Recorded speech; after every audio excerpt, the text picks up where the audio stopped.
In Tandem, A Tale of Shadows, your goal is to help Emma and the teddy bear Fenton solve the mystery of disappearance of the famous magician Thomas Kane.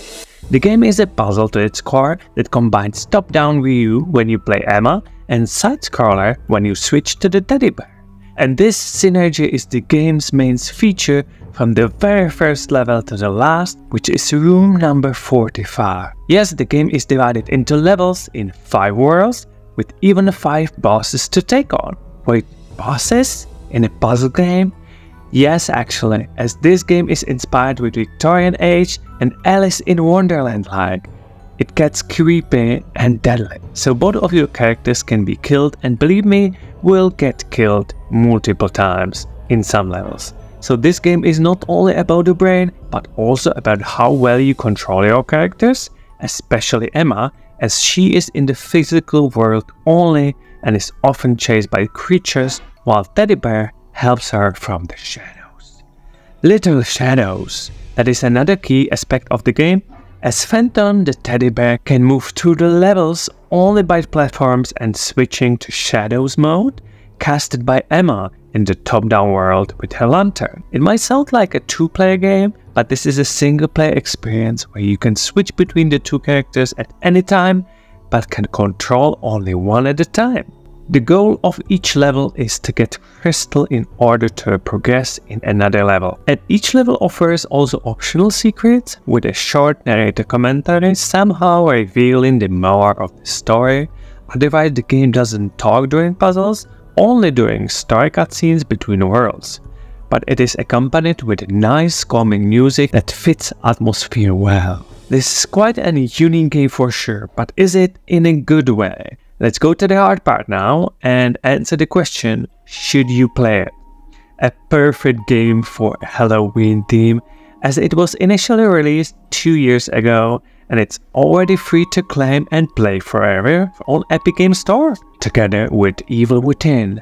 And that is very cool. So in case you didn't know, up until now, Epic is giving these free presents every single week through the year, so stay around to find more about that.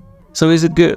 And maybe even a better question, is it for kids? Because the story, cutscenes, characters, and perhaps even some first levels could be alright for kids, but not so much the rest. The game is full of deadly and creepy enemies and mechanics, so I don't recommend it to kids. To fully enjoy this game, you gotta be an adult and not the ordinary one, the one that likes puzzlers, but also likes platforming and is willing to take on action sequences, which I have a problem with, as thanks to those enemies you will get frustrated.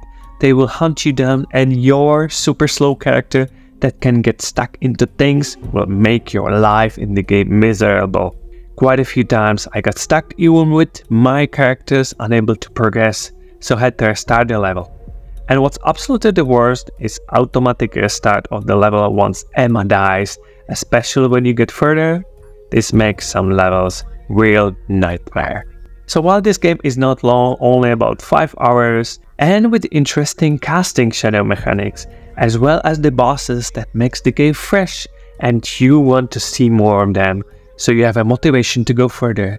No, I don't think this game is suitable even for an adult. It's such a pity. The frustration from the game could be easily removed by smarter gameplay mechanic choices, as the game looks pretty and has definitely some fun levels, but the frustration and uninteresting story kills it, at least for me. But you can try the game yourself, because it's free to claim and anybody can get it and play it. So will you play? If I convince you not to, I have a second option for you. We also reviewed You, which one of us enjoyed and is similar to the concept of puzzle platformer with the switching colors. So check it out next. You might find out that your next favorite game is just a click away. You never know.